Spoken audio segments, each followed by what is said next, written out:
रोशनी रोशनी सारा आलम हुआ, जिंदगी जिंदगी खिल उठी कहकशां। रोशनी रोशनी सारा आलम हुआ, जिंदगी जिंदगी खिल उठी कहकशां। प्यार का नूर हर सू बरसने लगा, जगमगाने लगी वादियाँ वादियाँ। रोशनी रोशनी सारा आलम हुआ, जिंदगी जिंदगी खिल उठी कहकशां। आज ताकों में नए फूल खिलने लगे, प्यार के दीप हर सिमत जलने लगे। आज ताकों में नए फूल खिलने लगे, प्यार के दीप हर सिमत जलने लगे। प्यार के दीप हर सिमत जलने लगे। रोशनी रोशनी सारा आलम हुआ, जिंदगी जिंदगी खिल उठी कहकशां।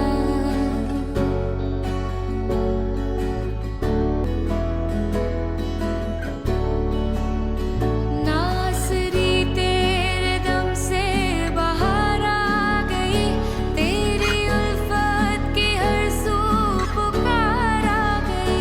नासरी तेरे दम से बाहर आ गई, तेरी उल्फत की हर सू पुकार आ गई। तेरी उल्फत की हर सू पुकार आ गई। रोशनी रोशनी सारा आलम हुआ, जिंदगी जिंदगी खिल उठी कहकशां। रोशनी रोशनी सारा आलम हुआ, जिंदगी जिंदगी खिल उठी कहकशां। प्यार का नूर हर सू बरसने लगा, जगमगाने लगी वादियाँ वादियाँ। रोशनी रोशनी सारा आलम हुआ, जिंदगी जिंदगी खिल उठी कहकशां।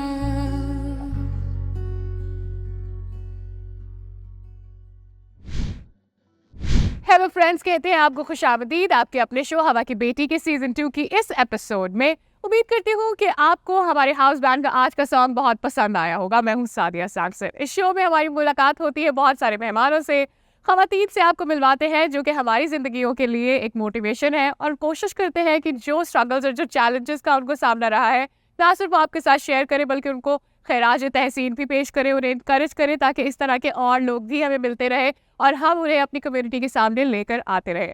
आज के हमारे शो की मेहमान है इफ्रा शेरन, जो कि बहुत ही कम उम्र से अपने टैलेंट को दूसरों तक पहुंचा रही है। ना सिर्फ अपने टैलेंट से वाकिफ रही है बल्कि उसको दूसरों के साथ भी बांट रही है। वक्त ने बहुत सारी मुश्किलात भी दिखाई, लेकिन उन्होंने हिम्मत नहीं हारी और अपने आप को जानती पहचानती एक्सप्लोर करती रही। ना सिर्फ वो राइटर है, सिंगर है, अपने सॉन्ग्स को कंपोज करती हैं, बल्कि बहुत ही छोटी उम्र में एक रियलिटी म्यूजिक शो की रनर अप भी रही है, और उसके साथ साथ अपने पैशन को लेकर चल रही है, अपने करियर को भी साथ ही लेकर चल रहे हैं। आइए उनके बारे में जानते हैं, उनसे मुलाकात करते हैं। नगमे है दिल के जज्बे, लफ्ज बनकर होठों पर आए। ये फन है कुदरत का अनमोल तोहफा जो दिल को छू जाए। मिलिए फैसलाबाद से ताल्लुक रखने वाली इफ्रा शेरन से, जिनके पास खुदा का दिया हुआ तोहफा है उनकी खूबसूरत आवाज। खुदा तूने मुझे सब कुछ है दिया। रफ्ता रफ्ता कामयाबियों की मंजिल को छूते हुए इफ्रा ने अपनी मौसीकी के जज्बे को जारी रखा और अपने शौक को अपनी जिंदगी का एक अहम हिस्सा बना लिया। अपने म्यूजिक के सफर में इफ्रा ने एक मशहूर reality TV show Pepsi battle of the bands में हिस्सा लिया और फाइनल तक पहुंची। इफ्रा का मानना है कि कामयाबी और सरफराजी खुदा की तरफ से मिलती है। यंग एज में सिंगिंग के साथ साथ इफ्रा म्यूजिक, कॉम्पोजिशन, राइटिंग और टीचिंग में भी एक मकाम पर है। इफ्रा का मानना है कि जिंदगी हमें बहुत से रास्ते दिखाती है, पर सही रास्ते का चुनाव करना ही हमें सही मंजिल पर पहुंचाता है। कमर्शियल दुनिया में अपना नाम बनाने के साथ साथ इफ्रा अपने इस टैलेंट को खुदा के काम के लिए भी इस्तेमाल करती है। इफ्रा यकीन रखती है कि आसानी से हम कुछ हासिल नहीं कर सकते, हमें काम अच्छे से करना है और खुदा बरकतों के दरवाजे खुले रखता है। इफ्रा के पेरेंट्स और फैमिली की सपोर्ट के सबब आज इतनी यंग एज में वो एक रोल मॉडल साबित हो चुकी है। आइए मिलते हैं हवा की इस बेटी इफ्रा शेरन से। तो फ्रेंड्स, अब वक्त आ गया है कि मैं आपकी मुलाकात करवाऊं हमारी इस एपिसोड की मेहमान, मेरी खास मेहमान इफ्रा शेरन। आइए उनसे बातें करते हैं। हेलो इफ्रा, हाय। कैसी हैं आप? मैं बिल्कुल ठीक। बहुत अच्छा लगा इतने यंग रोल मॉडल्स के साथ जब मुलाकात होती है, जिन्होंने अपनी लाइफ में बहुत जल्दी कुछ अचीव कर लिया होता है और अपने सफ़र को पॉजिटिवली आगे बढ़ा रहे होते हैं, तो मेरे ख्याल में उनसे मिलकर बहुत खुशी होती है। आपको कैसा लगा यहाँ? मैं बहुत एक्साइटेड हूँ यहाँ आने के लिए। मैं एक्सपेक्ट नहीं कर रही थी कि I would be qualified enough for हवा की बेटी। तो या it's an You exciting underestimated yourself, but बिल्कुल। look, we know how good you are. अच्छा, फर्स्ट थिंग फर्स्ट, तो मैंने जो आपके बारे में जाना और समझा है, मुझे ऐसा लगता है कि बहुत जल्दी ऐसा हो गया आपके साथ कि आपका टैलेंट बिखर रहा था और उसको समेटने की ज़रूरत थी। How it came to you कि मैं तो बहुत टैलेंटेड हूँ और मेरे टैलेंट को शोकेस होना चाहिए। अच्छा, नहीं ऐसा कुछ नहीं था। मैं बहुत छोटे होते से मैं गाती हूँ, ठीक है। फैमिली में आई वॉज द वन जो बहुत यंग एज में जिसने गाना शुरू कर दिया था, और मैं गाती नहीं थी प्रोफेशनली, वैसे ही गुनगुनाना थोड़ा सा ना। तो हर फंक्शन पे, हर फैमिली फंक्शन, हर दावत पे मामा कहती थी कि जी बेटा कुछ गा के सुनाओ। मेरी बेटी बहुत अच्छा गाती है। एग्जैक्टली। और मेरे कॉन्फिडेंस प्रॉब्लम्स उस वक्त इतने ज़्यादा थे। I used to lock myself in a room. या फिर एक दफ़ा ऐसे हुआ था कि कोई क्रिसमस का फंक्शन था चर्च में, और मामा I ने cannot already stop laughing. Yeah. I don't know why. और मामा ने जाकर मेरा नाम लिखवा दिया कि आपने मेरी बेटी को कॉल करना है स्टेज पे। उन्होंने वहाँ अनाउंस कर दिया कि जी अब आएंगी इफ्रा शेरन। और उस वक्त तो मैं चर्च से निकल कर चर्च के बाथरूम में मैंने अपने आप को लॉक कर लिया, और जब मैं बाहर निकली तो बाथरूम के बाहर इतनी लंबी लाइन थी कि वो लोग वेट कर रहे थे और मैं घंटे से बाथरूम में बंद थी। स्टार्ट जो मैंने प्रोफेशनली कहने के गाना स्टार्ट किया वो मैंने किया था व्हेन आई वाज 16। Okay. या और प्रोफेशनली ऐसे कि I used to do college की या यूनिवर्सिटी की छोटी मोटी गिग्स, साथ उसके बाद कुछ फेस्टिवल्स आ गए, Right. इस तरह की चीज़ें। और फिर काफ़ी कॉम्पिटिशन्स में भी 16 के बाद ही मैंने कह लें कि एज अ सिंगर स्टार्ट किया। Yeah, but that you must be still, I mean, बच्चे ही होते हैं, वो कौन सी कोई बहुत मैच्योर एज होती है। या और आई थिंक कि वो जो आप कॉन्फिडेंस वाली बात करिए ना कि मेरा कॉन्फिडेंस नहीं था लेकिन मेरी अम्मी मुझे कहती थी और उसके Yeah. बावजूद मैं गाती थी, it eventually gave you confidence. Yeah. यहाँ पे वो शायद फील लाइक होम वाली बात हो गई थी, wherever you did that was you. कह सकते हैं, because I was that child जो स्टूडियो में पला बढ़ा है। बिकॉज मेरी मामा भी रिकॉर्डिंग मिनिस्ट्रीज में थी, शी वॉज अ ब्रॉडकास्टर। तो मैं कह लें कि स्टूडियो में ही रहती थी उनके साथ, पीछे शुरू में ही मामा ने सिखा दिया कि बेटा जब रिकॉर्डिंग हो रही होती है तो किसी ने कुछ बोलना नहीं है। तो हम Right. चुप करके स्टूडियो के कॉर्नर में बैठ जाते थे और मामा आगे बोल रही होती थी। अब वही चीज़ें हम एक्चुअल लाइफ में भी करते हैं कि अच्छा ठीक है, जब हम रिकॉर्डिंग करते हैं तो इस नॉइज़ को हम कैसे कम करें, इस नॉइज़ को हम कैसे करें। फिर हमें वो टाइम याद आता है कि अच्छा we used to sit in the corner, या वही काम हम अभी कर रहे हैं जो मामा करती होती थी हमारे साथ। राइट। अच्छा, क्या होता है कि आप जो भी काम कर रहे होते हैं, जो भी आपका करियर होता है, बिल्कुल। स्पेशली मेरे ख्याल में लड़कों के साथ भी ऐसा होता होगा, लेकिन अगर आप खातून हैं और फिर आपके बच्चे आगे हैं तो आप उनसे नहीं छुपा सकते या उनको उस काम से दूर नहीं रख सकते। या जैसे बीइंग एन एंकर मेरे साथ ऐसा होता है कि जब उनको पता है कि अगर अम्मी टीवी पर आती है तो स्टूडियो होता है, खामोशी Yeah. इख्तियार करनी होती है, आपको एक जगह बैठे रहना होता है, बिल्कुल। और वो बच्चों में ट्रांसफ़र हो ही जाता है। जो माएँ काम कर रही होती है वो बच्चों में ट्रांसफ़र होता है, प्रॉब्ली वो आप में वहाँ से आया, आपकी मामा की बिल्कुल। वजह से आया, एंड सिंस आप टैलेंटेड भी थे। जब हम अपनी ऐसे बता रहे होते मैंने ये किया, मैंने वो हासिल किया, ये सब मैं कर रही हूँ, तो उस टाइम पे ऐसा लगता है बड़ा आसान है सब कुछ, या और जो सुनने वाले होते हैं उन्हें लगता है चुटकियों में सब सारा सफ़र तय हो गया, लेकिन इतना आसान होता नहीं है। आई एम श्योर आपकी लाइफ की भी स्ट्रगल्स होंगी, अप्स एंड डाउन्स होंगे। बिल्कुल। चूँकि हमारे शो का मकसद लोगों को इनकरेज करना होता है कि वो अपनी ज़िंदगी में मोटिवेशन हासिल कर सकें। So what do think, what were your struggles? Struggles कह लें स्टार्टअप में थे। स्टार्टअप में सबके होते हैं, स्टार्ट में इस वजह से थे बिकॉज आई वॉज 11 जब माई फादर पास्ट अवे. तो growing up with a single mother बहुत मुश्किल था. फाइनेंशियल स्ट्रगल्स बहुत ज़्यादा थे. I won't lie to you. Like मामा ने बहुत छोटी एज में ना हमारे सामने सारा कुछ रख दिया था कि बेटा ये हद है, इतना मैं आपके लिए कर सकती हूँ, बाकी करने की कोशिश भी करूँगी बट उसमें मुझे आपकी हेल्प चाहिए होगी. सही. तो 16 में मैंने स्टार्ट बेसिकली किया इसीलिए ही था कि I have to bring something home. मैंने मामा की हेल्प करनी है बिकॉज उस टाइम पे मामा काम कर रही थी 3 जॉब्स में. एक इन अ मिनिस्ट्री, एक रेडियो पाकिस्तान और एक बाइबल कॉलेज में she was a lecturer as well. Right. तो वो स्टार्ट इस वजह से. और फाइनेंशियल स्ट्रगल्स ऐसे थे कि हमने मामा से ही पैसे मांगे होते थे. हम मामा से लोन लेते थे कि ठीक है हमने ये इक्विपमेंट लेनी है, हमने ड्रम लेना है, हमने स्पीकर लेना है, और वही फिर हम. तो बेसिकली आपकी मामा आपकी फाइनेंसर थी, आप उनसे लोन लेते थे और फिर कर्जा वापस अदा करते. एग्जैक्टली. हर गिग का मकसद ये होता था कि इसमें एक पोर्शन मामा को जाएगा. कि मामा ने सिर्फ हमें इक्विपमेंट नहीं लेके देनी थी, मामा हमारी वार्डरोब भी मामा करती थी, मेरा थोड़ा बहुत मेकअप जो था वो भी मामा ही करती थी. इस वजह से.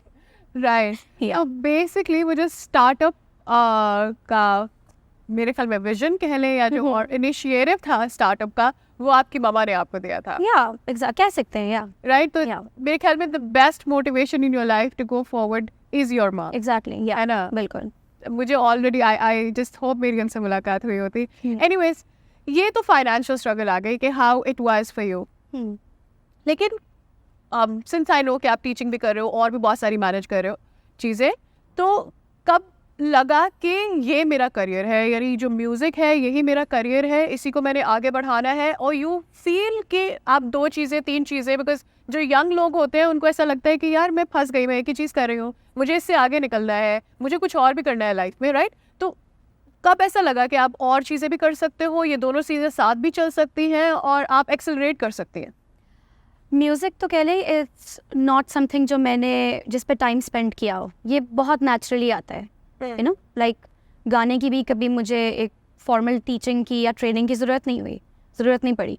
और जो सपोर्ट मुझे मिली है ना मेरे भाइयों से, मेरी मामा से, इट्स टू मच. लाइक अब उनके सामने ये नहीं कि music is has been like assigned कि तुमने यही करना है. नो. राइट. इट्स जस्ट कि बहुत इजीली आ जाता है और मैं खुद अपने आप को देखती हूँ कि ठीक है इस फील्ड में एक्सेल किया जा सकता है.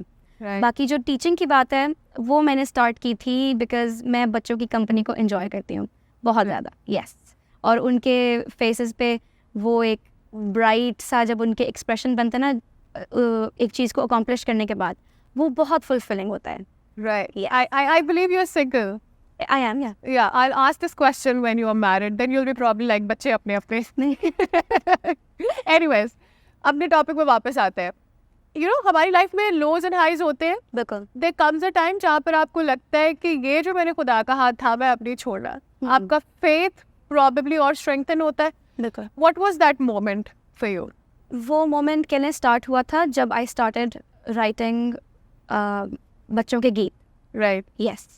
उससे पहले मेरा लाइक शुरू से हम बहुत चर्च गोइंग थे. मेरे पापा एल्डर थे चर्च में, बट अच्छा. कह लें कि यू नो फेथ को अपनाना और वो चीज़ पहले इतनी ज़्यादा नहीं थी हमारी फैमिली में या मुझ में. Right. उस वक्त सिर्फ हम चर्च जाते थे, हमें पता था कि ठीक है हर संडे हमने चर्च जाना है, हमने संडे स्कूल जाना है, वहाँ पे गीत गाने हैं, ये करना है वो करना है, फिर वापस आ जाना है. बट जब मैंने गीत लिखना स्टार्ट किया तब आई फेल्ट कि नहीं, मतलब ये चीज़ लाइफ में होना बहुत ज़रूरी है. सही. फेथ, डिसिप्लिन, ये और इनफैक्ट आपका प्यार बढ़ता है. यू नो, ये चीज़ होना बहुत ज़रूरी है. तब आई फेल्ट कि नहीं ठीक है इस चीज़ की. आपका खुदा को रेसिप्रोकेट करने का एक तरीका है, बिल्कुल. बात करने का एक तरीका है, दुआ, इल्तिजा और शुक्रगुजारी करने का एक बिल्कुल. तरीका है, दैट यू राइट. बिल्कुल. और वो मैसेज जो है फिर शायद आपके और खुदा के बीच में नहीं जाता बल्कि हज़ारों ज़िंदगियों को टच करता है. तो मेरे ख्याल में ये बहुत खूबसूरत है. अच्छा Ifra, I need to tell you कि आपके बहुत करीबी दोस्त और आपके प्यारों से हमने बात की और उनसे जाना कि इफ़रा कैसी हैं, अच्छा. कैसे काम करती है, क्या उनकी ज़िंदगी है. तो चले देखते हैं कि वो क्या कहते हैं. इफ़रा डेफिनेटली मेरी एक इंस्पिरेशन है बिकॉज अगर वो ना होती तो शायद मैं म्यूज़िक को इस तरह परस्यू ना करता और शायद मेरा इतना स्किल भी ना होता. तो डेफिनेटली उसकी वजह से मेरी ज़िंदगी में काफ़ी ग्रोथ आई है और काफ़ी एक वर्शिप का जज्बा रहा है. जिस तरह से मैंने इफ़रा के अंदर पॉजिटिविटी देखी है हर सिचुएशन को लेकर, मैं चाहती हूँ कि मेरे अंदर भी ये चीज़ आए और हर सिचुएशन को लेकर पॉजिटिविटी जहाँ पॉजिटिव माइंड के साथ जो है वो हम लोग किस तरीके से किसी भी सिचुएशन को हैंडल कर सकते हैं। तो ये चीज़ मैं चाहूँगी कि इफ्रा के अंदर है वो मुझ में भी आए। वो बहुत मेहनती है और बहुत पॉइस है। जब तक काम ढंग से ख़त्म नहीं होता तब तक वो तगो-दो में रहती है कि काम को किस तरह से बेहतर किया जा सके। और मैं इम्प्रेस होता हूँ अक्सर कि म्यूज़िक में एस्थेटिक्स को लेके आना और इतनी खूबसूरती के साथ उसको करना, ये उसी का काम है। इफ्रा से मैं पर्सनली बहुत इंस्पायर हूँ बिकॉज बचपन से ही इसने जब गीत और पोइम्स वगैरह से शुरू किया तो इसको देख के मैंने और मेरे छोटे भाई ने हमने म्यूज़िक खुद करना शुरू किया था। बिकॉज पर्सनली मुझे तो कुछ भी नहीं आता था, लाइक ना मुझे गाना आता था ना मुझे कुछ म्यूज़िक का वैसे कुछ पता था। तो काफ़ी इसका पैशन देख के ही मैंने भी सीखना शुरू किया था और मेरे छोटे भाई ने भी। तो वो उसने ड्रम बजाना शुरू किया, मैंने गिटार पकड़ ली और आहिस्ता आहिस्ता सिर्फ इसके पैशन की वजह से हमने उस चीज़ को काफ़ी ग्रो किया। बिकॉज फिर गिटार से हमने एक म्यूज़िक स्टूडियो और उससे हम रिकॉर्डिंग्स की तरफ आए और थ्रू आउट द ईयर्स मैंने मतलब गौर किया है कि उसकी वर्शिप की बेस पे ही हमने काफ़ी वर्शिप किया है। शायद मेरे अंदर उतना पैशन ना होता वर्शिप करने का अगर उसकी मोटिवेशन ना होती पीछे। तो उसकी मोटिवेशन की बेस पे ही मैंने भी काफ़ी सीखा है, मैंने भी काफ़ी ग्रो किया है और खुदा का शुक्र है कि हम उस चीज़ को इतना कर पाए हैं जितना हम कर रहे हैं। इफ्रा, कैसा लगा जब सब आपके बारे में बता रहे थे, प्यारी प्यारी बातें बोल रहे थे? जब इतनी अच्छी बातें करें सब तो फिर अच्छा तो लगता है है ना? या और घर वाले तो नहीं करते अक्सर वैसे, बट कभी लेकिन कभी चलो अगर किसी के सामने कर दे जो दुनिया को पता चले तो मेरे ख्याल में बिल्कुल और एक भी अच्छा इमेज सेट हो जाता है ना। और अपने लिए भी अच्छा लगता है कि चलो मेरे बारे में अच्छा तो सोचते हैं। एग्जैक्टली। अच्छा इफ्रा, चूंकि आप लोग अपनी फैमिली ही मिलकर अपना इस स्टार्टअप को या इस काम को आगे बढ़ा रहे होते हो, देखो तो किस तरह से आपके बहन भाई इस पे पार्टिसिपेट करते हैं और कैसी सपोर्ट रहती है? बहन भाइयों के साथ काम करना, मैं कहती हूँ कि एक प्रोफेशनल प्रोड्यूसर के साथ काम करने से बेहतर और मुश्किल है, क्योंकि बहन भाई आपको बहुत खुल के क्रिटिसाइज़ करते हैं। लाइक जो मेरी बड़ी बहन है वो इंस्ट्रूमेंट नहीं बजाती और गाती नहीं है, उसका काम सिर्फ क्रिटिसाइज़ करना है। वो गानों के लिरिक्स ठीक करती है, गीतों के लिरिक्स उसने ठीक करने हैं। और इनफैक्ट मेरी सिंगिंग पे भी मेरी बड़ी बहन और मेरा बड़ा भाई वो खुल के मुझे क्रिटिसाइज़ करेंगे और लाइक उनका पुश कहने के मेरे लिए बहुत ज़रूरी भी है, बिकॉज उनके इस क्रिटिसिज्म के बगैर मैं इतना बेहतर या इतना अच्छा गा नहीं सकती। मुझे लगता है अब शुरू में तो बुरा लगता होगा एकदम से, ये क्या हर दफा, but then it does has an effect. आपके दिमाग में कहीं ना कहीं उनकी बात बैठ जाती होगी और जब आप अपनी अगली राइटिंग करने जा रही होती होंगी तो आप वो चीज़ें ध्यान में रखती होंगी। इस तरह से फिल्टर होता रहता है, ट्रांसपेरेंसी होती रहती है। लाइक नेक्स्ट परफॉर्मेंस के लिए ना उनका क्रिटिसिज्म, लाइक मेरी परफॉर्मेंस उनके क्रिटिसिज्म पे बेस्ड होती है कि अब मैंने दोबारा नहीं है सुनना तुम मेरे कुछ बोलना, मैंने इस तरह गाना है। हाँ, क्योंकि वो अनफिल्टर्ड क्रिटिसिज्म है, सामने मुंह पर ही आ जाता है। अच्छा तो मुझे ये बताया आप कि क्या आप ज़रूरी समझती है कि एक से ज़ायद करियर्स को साथ लेकर चलना जा सकता है, चलना चाहिए, और अगर ऐसा है तो किस तरह से मैनेज किया जा सकता है? अच्छा, मेरे नज़र में एक स्किल का सीखना, एक स्किल का होना बहुत ज़रूरी है। बिकॉज़ मैंने जो फर्स्ट जॉब के लिए जो की थी, टीचिंग में हो या फिर ये कॉन्सर्ट गिग्स करना, वो क्वालिफ़िकेशन पे बेस्ड नहीं थी मेरी, वो मेरे स्किल पे बेस्ड थी। इनफैक्ट जब मैं टीचिंग वाली फील्ड में आई हूँ तब भी मैंने 3 या 4 साल मैंने अपने स्किल की वजह से ही काम किया, एज अ म्यूज़िक इंस्ट्रक्टर ही काम किया। तो एक स्किल का होना, उसके बाद फिर हाँ जब आपका मूड हो या आपको फील हो कि ठीक है इस तरह मुझे शिफ्ट करना चाहिए, तब आप स्किल को अपने साथ रखें ज़रूर और दूसरी चीज़ को भी साथ लेकर चलें। इसमें आपको बस टाइम डिवाइड करने वाली कह लें, एक डिसिप्लिन चाहिए होता है कि अपना ठीक है अपना जितना टाइम इसको देना है उतना ही टाइम उसको भी देना है। राइट। और मेरे ख्याल में अपनी अपनी फाइनेंशियल नीड की भी बात होती है। कुछ लोग एक जॉब इसलिए कर रहे होते हैं क्योंकि उनको स्टेबिलिटी चाहिए होती है, और अपने स्टार्टअप्स या छोटे बिजनेसेस इसलिए भी चला रहे होते हैं कि वहाँ से जो उनकी अपनी स्किल है वो पॉलिश भी होती रहती है और उसकी एडवांसमेंट भी होती रहती है। तो मेरे ख्याल में ये इसलिए भी ज़रूरी होती है। You are so young and you, according to me, आपने ऑलरेडी काफ़ी कुछ अचीव किया, बट आई एम श्योर आपके कुछ गोल्स होंगे आज से 5 साल बाद, 6 साल बाद, 10 साल बाद। Where do you see yourself? I see myself releasing originals, because फिलहाल मेरे बहुत कम ओरिजिनल्स हैं। राइटिंग बेटर ये भी कह लें, बिकॉज फिलहाल राइटिंग मैं कर लेती हूँ, उसको करना बहुत मुश्किल है और उसको करने का भी बहुत एक अजीब प्रोसेस है। मैंने स्टार्ट यूँ किया था कि मैं पिंटरेस्ट पे लिखती थी उर्दू कॉम्प्लिकेटेड वर्ड्स और बहुत ढेर सारे वर्ड्स आ जाते थे। फिर उनको ट्रांसलेट करती थी उर्दू में और ये मायने ढूंढती थी। ट्रांसलेट भी, और उर्दू में भी वो गानों में या गीतों में उर्दू के भी वही वाले वर्ड्स इस्तेमाल करना कि अगर वस्ल आ गया तो फिर वस्ल वाली वो चीज़ ले ली वस्ल एक वर्ड ले लिया, या बट आप बहुत छोटे भी थे मेरे ख्याल में उस टाइम पर, आपके पास वो लफ्ज़ों का ज़ख़ीरा बिल्कुल जो है वो चाहिए होता है। और फिर थोड़ी बहुत राइटिंग मैंने की है। अच्छा। और लिटरेचर में भी पोएट्री नहीं, पर लिटरेचर में भी ऐसा होता है कि आपको फारिग टाइम चाहिए होता है बिल्कुल तो just sit down and write down. Exactly. और वो फारिग टाइम 2 नौकरियों के साथ या 2 कामों के साथ जरा मुश्किल होता है, और फिर Yeah. वो टेम्परामेंट भी नहीं होता, आप यंग होते हो obviously, Exactly. It comes with the time. And Yeah. I am sure 5-6 सालों में तो बहुत सारा काम आप कर चुके हैं। या बट कह लें कि वही बात जो मैंने की थी कि बहन भाइयों का पुश बहुत ज़रूरी है। Yeah. इसमें मेरा काम है ना अगर लिखना, तो मेरे भाई ने हर वीकेंड या हर दूसरे दिन मुझे याद कराना है कि लिखो लिखो लिखो, वो एक पुश देना भी बहुत ज़रूरी होता है कि कोई Right. आपको और फिर खुदा motivate का करने साथ वाला भी होता है, और जब आपकी कॉलिंग होती है ना, खुदा ने आपसे कोई काम करवाना होता है, फिर वो सोते में से भी आपको जगाएगा हो। Exactly. और आप बैठेंगी और आप लिखेंगी। Exactly, और बिल्कुल जब तक आपका पूरा नहीं हो जाएगा आप बेचैन भी रहेंगी। वेल व्यूअर्स, यहाँ पे हमें लेना है एक छोटा सा टीनी वीनी ब्रेक से वापस आएंगे, फ्रा के साथ खेलेंगे हमारा मज़ेदार game stay with us. Welcome back friends, और अब वक्त आ गया है कि फ्रा के साथ मैं अपनी पसंदीदा गेम खेलूँ, ये या वो। रूल्स बड़े सिंपल हैं, बहुत सारे छोटे छोटे सवाल हैं। इफ्रा किसी जवाब को स्किप नहीं कर सकती हैं, लेकिन हम किसी भी सवाल के जवाब को गलत या सही कंसिडर नहीं करते। We try to have a little bit of fun with our guest. Are you ready Ifra? Yeah बिल्कुल। मेरा पहला सवाल ये है कि आप क्या चाहेंगे कि आप किसी गधे को बोलता हुआ देख सकें? लाइक जैसे आपको जानती होंगी कि बाइबल में एक ऐसा वाक़या है जब यीशु मसीह ने बुलाया और फिर वो बोल पड़ा। बिल्कुल। और दूसरा ये कि लूत की बीवी को आप नमक का सतून बने हुए देखेंगी। लूत की बीवी को नमक का सतून बने हुए देखेंगे। And what is your reason for this? Because being a woman, और जब आप स्टेज पे गाते हैं तो उस दौरानिए में मैंने बहुत से गधों को बोलते हुए देख लिया है। या मैंने दोबारा नहीं देखना। Okay okay, you had that experience. बिल्कुल। ठीक है जी, तो सॉल स्टैचू या देखेंगे। अच्छा, 2 वाकयात बाइबल में इतने ज़्यादा फेमस है। एक यीशु मसीह की जो पैदाइश थी, फिर उनका वो कलवरी का पूरा उनका सफ़र और मौत। बिल्कुल। आपके लिए ज़्यादा अच्छा क्या होगा देखने के लिए? पैदाइश। या because as I told you before, मुझे बच्चे पसंद हैं। या वो देखना। हाँ, कि जीसस कैसे लगते थे बिल्कुल। छोटे होते हुए, है ना? बिल्कुल। अच्छा, एक खाना खाना पसंद है ना? Say you like eating out? Obviously. या choose any best restaurant. Now I am giving you 2 couples, Adam और हवा और मरियम और यूसुफ। किसके साथ डिनर करेंगे? मरियम और यूसुफ। और क्यों? To know more about their child maybe. Okay, sounds good. मुझे वॉक एंड टॉक बड़ा अच्छा लगता है। आपको अच्छा लगता है गार्डन में बातें करना? या हाँ, थोड़ा चल। बहुत। या चलते गार्डन कौन से वाले, गेटसेमनी या ईडन? ईडन। बाग अदन क्यों? बिल्कुल। बिकॉज हाउ जिस तरह वो डिस्क्राइब हुआ है ना in the Bible, I would like बहुत डिटेल है ना बिल्कुल उसकी। बिल्कुल। बाग अदन की बहुत डिटेल है। ये वाला दरख्त यहाँ था, 4 Exactly. टहनी थी और एग्जैक्टली। सही है। मुझे तो वो फल देखना है, उसका रंग। अच्छा। Is it red? हमें तो हमेशा रेड दिखाया।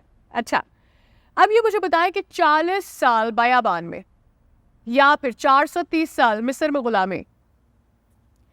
40 साल क्यों? बयाबान। Because 40 is Lesser than 40. अच्छा, ठीक है। 12 साल के यीशु मसीह जो कि टेंपल में अपने से बड़ी उम्र के प्रीचर्स को प्रीच कर रहे थे, क्या आप उसे ज़्यादा प्रेफर करेंगे या फिर जिस तरह से एक एडल्ट यीशु मसीह की बुनियादी हमने देखा कि उन किस तरह से वो मुनादी करते थे और वो सारा एक्सपीरियंस और बदलते हुए लोगों की ज़िंदगियों को, आपके लिए ज़्यादा मेमोरेबल क्या हो सकता है? आई वुड से 12 साल के यीशु मसीह। बिकॉज मैं 12 साल के बच्चों को मैंने बहुत बोल लिया है। अब आई वुड लाइक टू सी कि कोई वो 12 क्या साल का बच्चा intelligence का level? या हाँ। वो लेवल क्या होगा। एग्जैक्टली। हाँ, डेफिनेटली। अच्छा, किसके साथ रादर आप अपना दिन गुजारना चाहेंगी, हवा या आदम? हवा नहीं, आदम। Think about it. 1 2 हाँ। 3 go, now you give me the answer. Hawa. Why? Because मैं कुछ कह नहीं सकती। राइट, दोनों ने गलती की थी। या अब वो उसको चूज, मतलब I don't know, maybe Hawa. But maybe just like that एक because- फिलपति जवाब आपका आ गया Yeah. हमारे पास। अच्छा, ये बताएं कि आप लाजर जिसको मरे हुए भी 3 दिन गुजर चुके थे, मुर्दों में से यीशु मसीह ने उसे ज़िंदा किया। लोग जो बाइबल उसकी डिटेल बताती है कि उसमें से बदबू आने लगी थी अब, और उसे इतने दिन से रखा हुआ था, यीशु मसीह ने उसे ज़िंदा किया। क्या आप इसे दोबारा देखना चाहेंगी या फिर दरियाए कुलज़म के 2 हिस्से होते हुए देखना चाहेंगी? दरियाए कुलज़म के 2 हिस्से। क्यों? दैट्स कह लें पानी को उससे पार्ट करना इज़ अ डिफ़िकल्ट जॉब। मैं ये नहीं कह रही कि मुर्दे को ज़िंदा करना इज़ नॉट, बट वो वाला सीन के अगर मैं बीच में से चल रही हूँ तो क्या मुझे क्या मुझे अंदर से मछली नज़र आ रही है या नहीं, है ना? वो वाली चीज़। एग्जैक्टली, मैंने भी यही सोचा था कि मछलियाँ कहाँ गई जब पानी के हिस्सों में हुआ था। Yes, that was my thought as well. तो मुझे अच्छा लगा आपका ये वाला जवाब। अच्छा, अब मेरा ये प्रॉबेबली आपके से आखिरी सवाल होगा। एक दाऊद बादशाह और एक सुलेमान बादशाह, ओके, किसके साथ बैठना पसंद करेंगे? दाऊद, क्यों? Because of your singing connection? या बिकॉज ऑफ द म्यूजिक वाला, यस। या, मेक्स वेरी मच सेंस।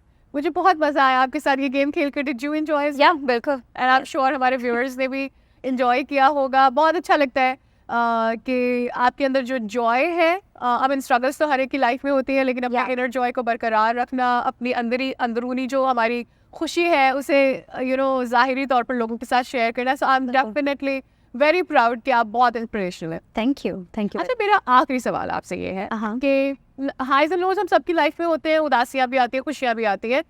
कुछ चीज़ें ऐसी होती हैं जो हमें वाकई बहुत नीचे ले आती हैं। क्या एडवाइस करना चाहेंगी या क्या कहना चाहेंगी जो छोटी बच्चियां हैं जो सोचती हैं कि क्या करें, उनकी लाइफ नीचे आ गई है? What would you advice them? मेरे सामने nothing is ever too serious कि आप बहुत ज़्यादा मायूस हो जाएं, you know. There is still, अच्छा ठीक है आपकी लाइफ में लोज हैं, हाइज हैं, बट फिर भी यू हैव टू कह रहे हैं कि मूव फॉरवर्ड, यू नो। आप जो करना चाह रहे हैं आप वो करें। मेरे सामने मैंने ये देखा भी है और मैंने खुद ये किया भी है। मेरी मामा भी कह लें कि एक उनको देखना, शी लॉस्ट हर हस्बैंड, और ये बहुत मुश्किल होता है। मैं उस वक्त समझ नहीं सकती थी इस चीज़ को, बट अब जब वो भी नहीं है तो मुझे ये चीज़ समझ आती है कि ठीक है, दैट वुमन स्पेंट बहुत ज़्यादा टाइम हाइडिंग हर इमोशंस के वो क्या फील कर रही हैं, बट फिर भी शी केप्ट मूविंग फॉरवर्ड। उनका वो मायूस नहीं हुई, वो घर नहीं बैठी, यू नो। इस वजह से आई वुड से कि अगर कोई भी मुश्किल आती है ना तो इट्स नेवर टू सीरियस कि आप बिल्कुल ही सारा कुछ छोड़ दें एंड बी लाइक के बस अब सब कुछ ख़त्म, हाँ, you know. Keep moving forward. And एक ये चीज़ है कि आप कोई ना कोई स्किल ज़रूर बनाएं अपना, बिकॉज एक स्किल का होना बहुत ज़रूरी है। जैसे म्यूज़िक मैं कहती हूँ मेरे लिए एक 7th सेंस है, वैसे आपके लिए कुछ भी हो सकता है, यू नो। कुछ लड़कियों को शौक होता है फैशन डिज़ाइनिंग और ब्यूटी व्हाटएवर, कुछ भी करें, लेकिन अपना एक 7th सेंस और अपना एक स्किल ज़रूर डेवलप करें in life. Very beautiful message, और coming from such a young person मुझे बहुत अच्छा लगा कि आपका विजन इतना वाइड है। बहुत शुक्रिया हमारे शो पर आने के लिए। आपसे मिलकर बहुत अच्छा लगा और आपको जान के भी बहुत अच्छा लगा। थैंक यू वेरी मच, आपने मुझे बुलाया। तो जनाब हमारे दोस्तों, अब वक्त हो गया है कि मैं आपको ब्यूटी कॉर्नर जल्दी ले जाऊं और जाके मिलवाऊं आपको उन खातून से जिनका मेकओवर आज करने जा रही हैं Farah Rubina. Let's go. Hello दोस्तों, मैं हूँ रुबीना और मैं हूँ फराह।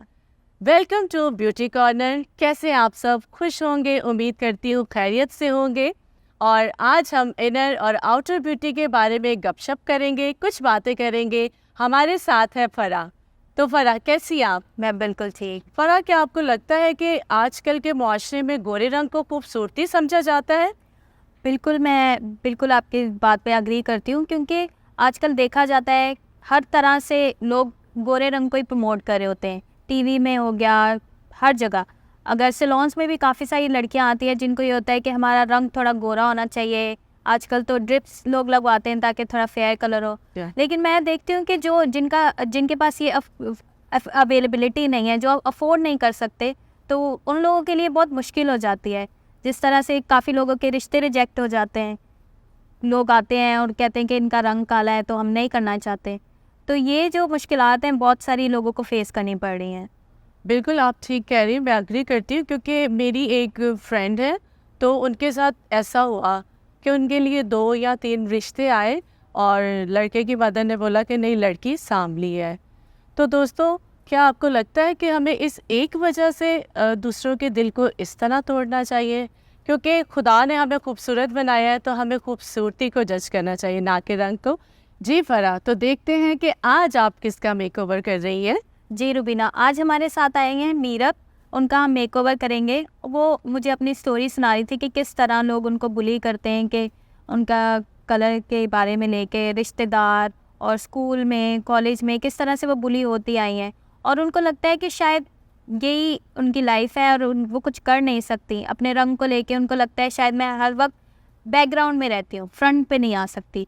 तो इस वजह से उनकी ये इनसिक्योरिटी है। हमें चाहिए कि ऐसे लोगों की जो इनसिक्योरिटी है उसको बताएं कि आप खुदा में बहुत प्रिटी है। अब ज़रूरी नहीं है कि आपका गोरा रंग हो, वैसे लोग के फीचर्स इतने प्यारे होते हैं जिस वजह से वो ब्यूटीफुल कहला सकते हैं।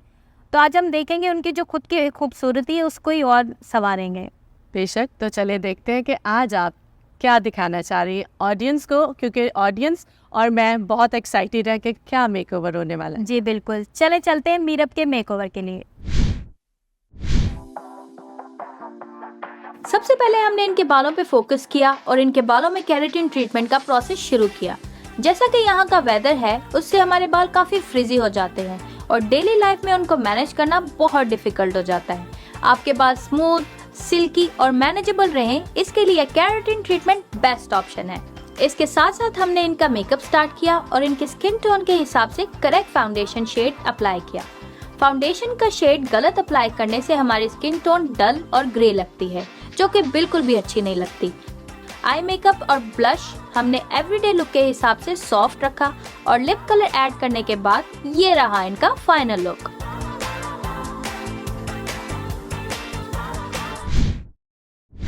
वाह फरा, मीरब तो बहुत खूबसूरत लग रही है। और स्टिल मैं साथ साथ देख रही थी कि आपने किस तरह उनका मेकओवर किया और वो बहुत खूबसूरत लग रही है। उनकी स्माइल और जो उनकी खूबसूरती है वो इन्हेंस हो रही है क्योंकि वो दिल से खुश लग रही है।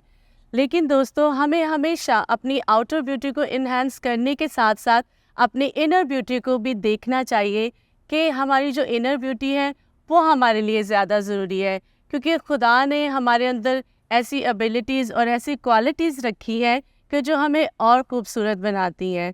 क्योंकि अगर हम कॉन्फिडेंट हैं और हमारे अंदर ये बातें हैं तो हम अपनी आने वाली जनरेशन को भी इस बारे में मोटिवेट कर सकते हैं कि हमारी जो इनर ब्यूटी है वो ज़्यादा ज़रूरी है, वो ज़्यादा अहम है। और हमें एक दूसरे को भी इनकरेज करना चाहिए कि जो खुदा का दिल, जो खुदा की नज़र है वो हमारे लिए ज़्यादा ज़रूरी है। क्योंकि जब खुदा की क्वालिटीज़ हमारे अंदर है तो हम दूसरों के लिए इनकरेजमेंट का बाइस बन सकते हैं। एब्सोल्युटली रुबीना, आपने बिल्कुल ठीक कहा। गाइस, उम्मीद करते हैं कि आपको आज का मेकओवर बहुत अच्छा लगा होगा। फिर मिलते हैं एक नए मेकओवर के साथ। Until then, bye bye.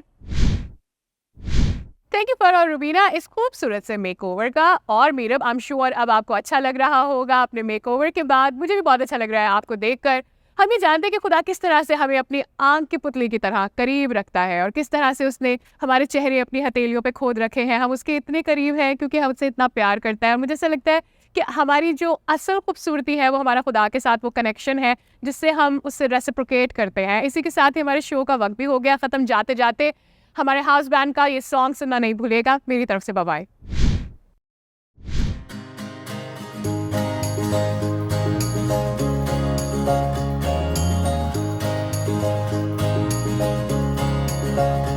गुनगुनाती है आज फिजाएं, गुनगुनाती है आज फिजाएं। पैगाम आ गया कैसी खुशी का, गुनगुनाती है आज फिजाएं, गुनगुनाती है आज फिजाएं। अंधेरे थे गलियां कूचे, अंधेरी थी राहें,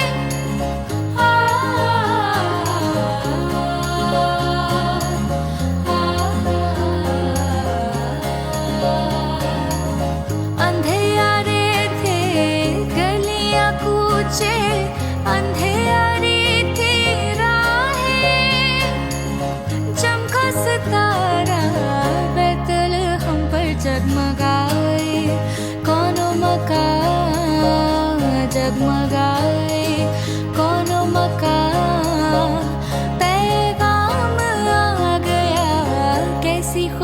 का गुनगुनाती है आज फिजाएं, गुनगुनाती है आज फिजाएं। गा रहे हैं सब फरिश्ते गीत उसकी शान में।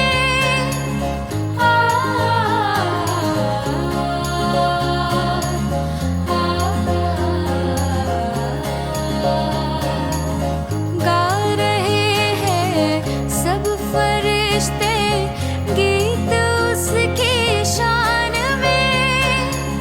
आसियों को मिल गया है जिंदगी का एक निशान, जिंदगी का एक निशान। पैगाम आ गया कैसी खुशी का गुनगुनाती है आज फिजाएं, गुनगुनाती है आज फिजाएं। आ रही है हर तरफ से एक सदाएं जा फिजा।